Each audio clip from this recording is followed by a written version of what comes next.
Comebacks, controversial decisions and more. We've got it all to talk through in today's episode of the Championship Roundup. Let's jump into it. Guys, welcome back to another video on the channel. We've got another Championship match going on tonight as well, which should be an absolute cracker as Huddersfield go up against Luton. But we are here to digest the other 11 matches that have gone on in the Championship over the course of the weekend. Of course, we want to get your guys' verdicts on all the matches in the comments down below. We really are getting close to the climax of this Championship season now, but still quite a bit to play for. As always though, if you do go on to enjoy, make sure to leave a like and do stick around and subscribe for some regular Championship content. Without any further ado though, let's jump into this one. And so starting out with the early kickoff, we had a goalless draw being played out between Sheffield United and Bournemouth. I think it's fair to say that Bournemouth probably the happier of the two sides to actually go away with that point in the end. Sheffield United had the better chances in this one. First off, they started out quite fast. Everything good they were doing was pretty much going through Morgan Gibbs-White, who looked like a constant threat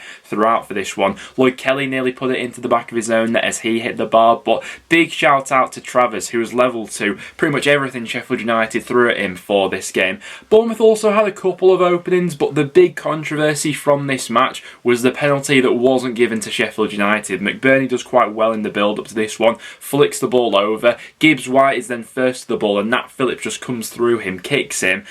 And I think what should have been a stonewall penalty, and the referee's in a pretty decent position to go ahead and spot it, doesn't give it in the end, and Bournemouth managed to hold out for the point. Even after that, Sheffield United had chances to go on and win it. Arimovic with that chance towards the end, which he blunderly put wide. But a goalless draw in the end, frustrating for Sheff United because they certainly had the chances to win this one, and with that strong penalty appeal not given as well. For Bournemouth, I think they'll take that point and move on.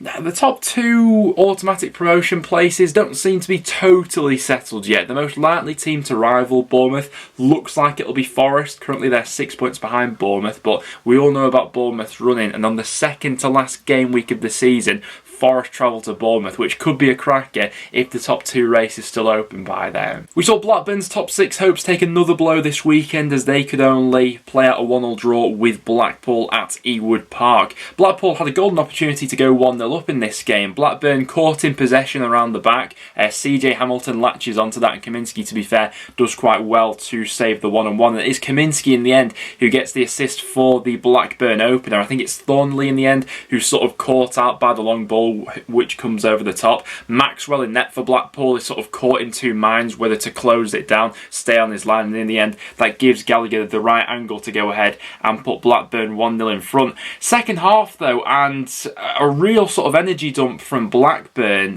Blackpool get the equaliser, really scrappy goal in the end.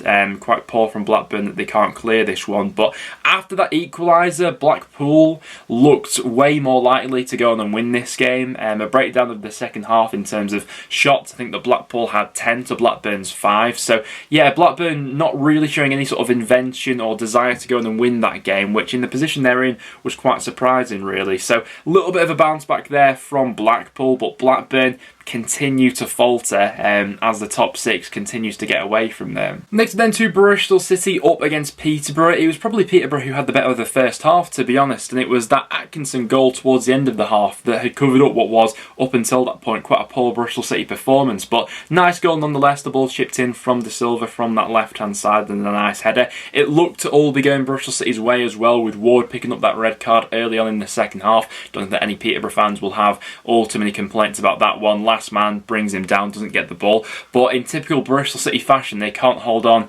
to a win even against the 10 men of Peterborough, and it's Clark Harris who snatches in to get the equaliser, and I think justifiably so. Peterborough walk away with a point from this one. Peterborough, while they've only won one match since Grant McCann has come in, they are getting more competitive, 4 draws amongst his first 10 matches so far as well. For Bristol City, it's more of the same really, and there were some quite sort of ominous quotes from Nigel Pearson at the end of this game, sort of on his future and whether or not he'll be here sticking around next season, which I thought were quite interesting. After that, to the Riverside, and Middlesbrough's top 6 hopes taking quite the blow this weekend, with Hull walking away with all 3 points. Now, to be fair, we did say in the preview to this game that Middlesbrough can't afford to underestimate Hull. Away from home, they've been a different side this season. They're currently on the longest unbeaten away record in the Championship currently. That's now 6 matches that Hull haven't lost on the bounce away from home. It did feel like Middlesbrough were in the ascendancy, and that goal might have been coming. You know, Connolly had the ball in the back of the net, but it was ruled out for a tight offside call. A few other chances here and there, but they weren't quite at it. And ultimately, the goal comes from Lewis Potter cutting inside, but Joe Lumley has a bit of a nightmare with this goal. And we did say in our sort of end of season predictions, you know, and when it was such a close sort of battle between who we thought was going to get in the top 6, one of the reservations I still had about Middlesbrough was the goalkeeping department. And Joe Lumley, and I don't want to make him a scapegoat or anything like that, because Middlesbrough themselves weren't great for the full 90 minutes, but he needs to be saving that, and little intricacies like that, little moments in matches can make absolutely all the difference. But fair play to Hull, who have really cracked the away formula lately, haven't they? After that, to the Den, and to a return to form for Millwall in this one. They were absolutely fantastic, putting 4 goals past Barnsley, and honestly could have been even more. Barnsley were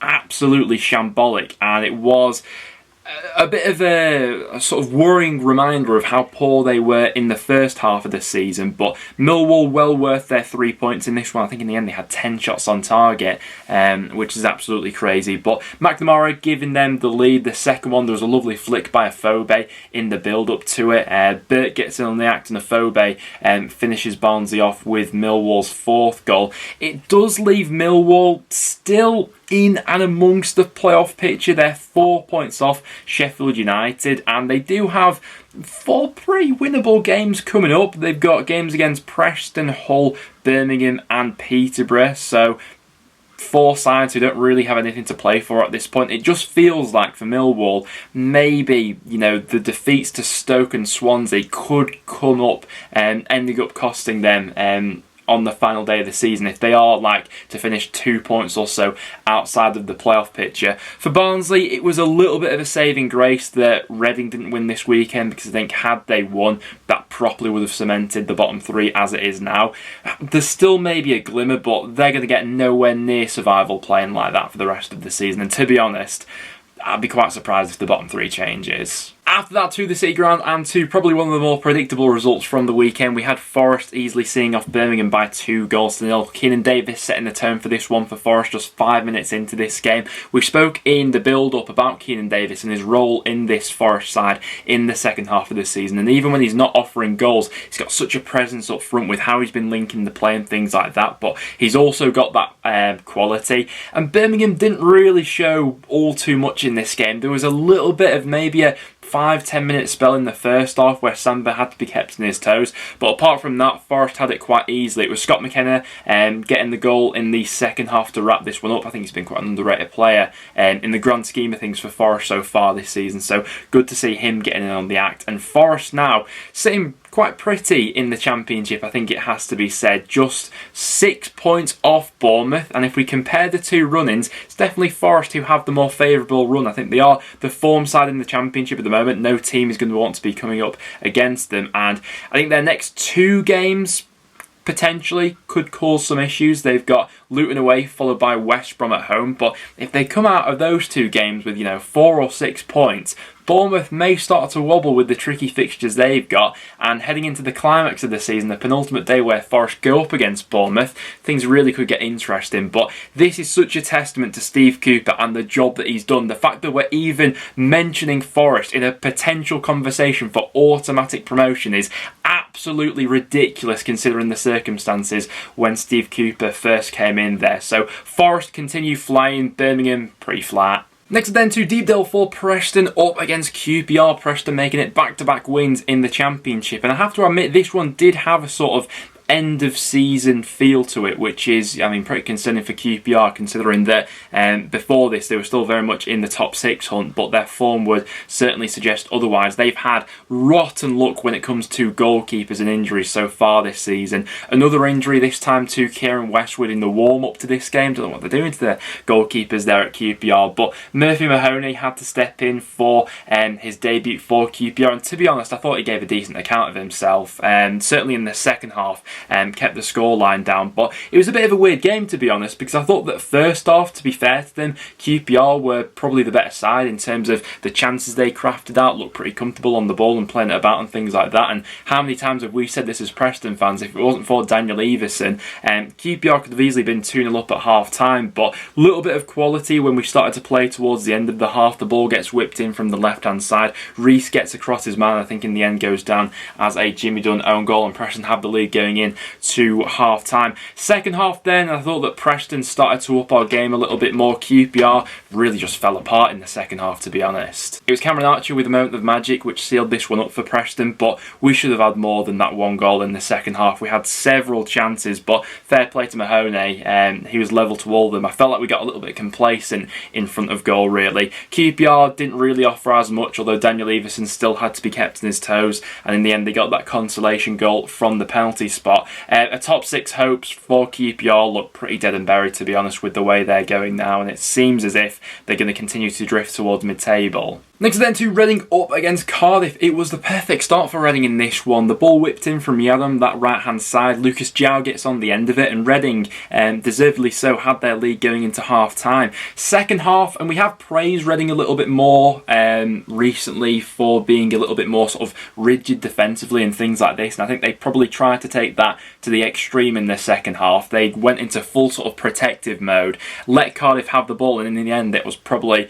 their downfall. Doherty with the equaliser, and a lovely link between Doyle and Volks for the winner for Cardiff, who were much improved in that second half. And I think we said coming into this one really that Cardiff needed to show something after how disastrous last weekend was for them, but much better second half, and it leaves a bit of a frustrating taste, I'm sure, in the Reading's fans' mouths. It wasn't the worst weekend in the world though for Reading despite this, with Barnsley losing in the manner of which they did, Derby also losing as well. We're a game week closer to the end of the season, and Reading are still no worse off than they were come 3 PM on Saturday. So it was frustrating with how they handled that second half, because they certainly could have done better, but I think they're still, you know, very much in the driving seat for survival. Swansea have now made it 6 wins from their last 9 championship matches, and right now we're on course for a top half finish, which is absolutely fantastic considering the sort of perception around Swansea for the majority of the season. But a Joel Perreault brace in the first half was the real difference between these two sides. I think that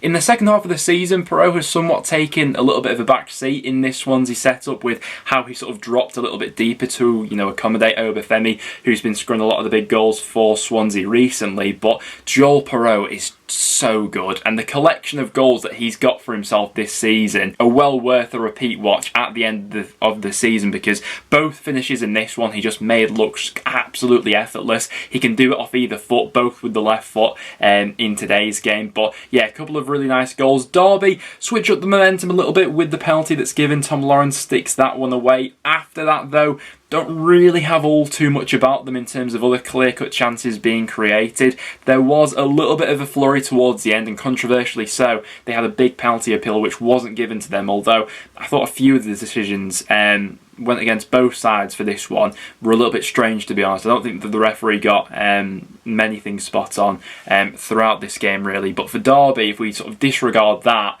that's now their 8th consecutive defeat away from home, and ultimately, you know, that's what gets you relegated, isn't it? But good stuff there from Swansea. Yeah, it's been quite the turnaround recently, and there finally seems to be a little bit of consistency to their play. We had Stoke bouncing back at the Hawthorns with a 3-1 away victory in this one. I think they were probably worthy of all 3 points. 3 big chances created by Stoke throughout the 90 in this one. Had opportunities to make it more than that 3 as well.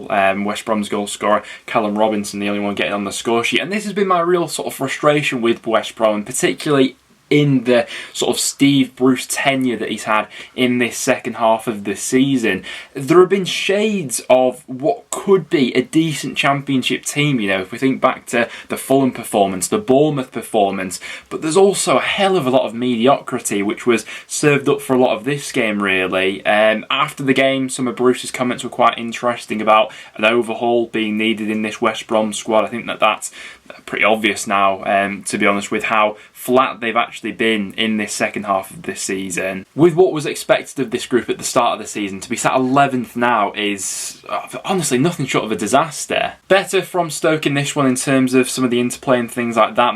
Magia had a decent cameo off the bench as well, but two a pretty inconsistent size meeting in this one, Stoke getting the better of it. And then for our last match-up, it could have been Fulham's promotion weekend, but instead Coventry beat them by 3-1. Coventry just seem to have Fulham's number this season, don't they? In the reverse fixture, Coventry put 4 goals past Fulham, and I have to say they were absolutely ruthless in this one as well. Taking the lead after just 20 minutes, 4 minutes later, Gyökeres makes it 2. Rodak has a bit of a blunder with that one, to be honest. We've seen a few goalkeeping mistakes this weekend. Second half, and there is a little bit more about Fulham, to be fair. I think in the end they have about 27 shots throughout the course of this match. I think 5 big chances created as well, all 5 of which were missed by them. Bobby Reid gets them back into it in the 82nd minute, but Callum O'Hare wraps this one up later for Coventry. Listen, it's hard to go in on Fulham when they've been as flawless as they have been throughout the whole season, but great result there for Coventry, and I sort of had a feeling that maybe now that Coventry are sort of like out of the top 6 race, you know, this win still leaves them 6 points off the top 6, maybe we'll see a better Coventry side now that the pressure is sort of off, because I do think that in games throughout this season where the pressure's been off for Coventry when they've not been expected to pick up a result and things like that, we do tend to get quite a free-flowing game where they're brilliantly ruthless on the counter-attack and things like that. But I think that's the first time this season they've won away from home against one of the top 10 sides in the league, which is hopefully a sign of things to come next season for Coventry and what they're looking to build here. But yeah, just a bit of an off day there for Fulham, but in fairness, they could have had several goals in this one had Coventry not defended as well as they had in the second half. But guys, there we have it. That was the Championship roundup. Make sure to have your say in the comments down below. The schedule will be slightly different for the rest of this week, as we have the Championship games all going on Friday this week, so the predictions video will be a day earlier, coming out on the Thursday, so make sure to watch out for that one. Apart from that though guys, thank you very much for watching. If you did go on to enjoy, make sure to leave a like and do stick around and subscribe for some regular Championship content. Apart from that guys, thanks for watching, and I'll see you all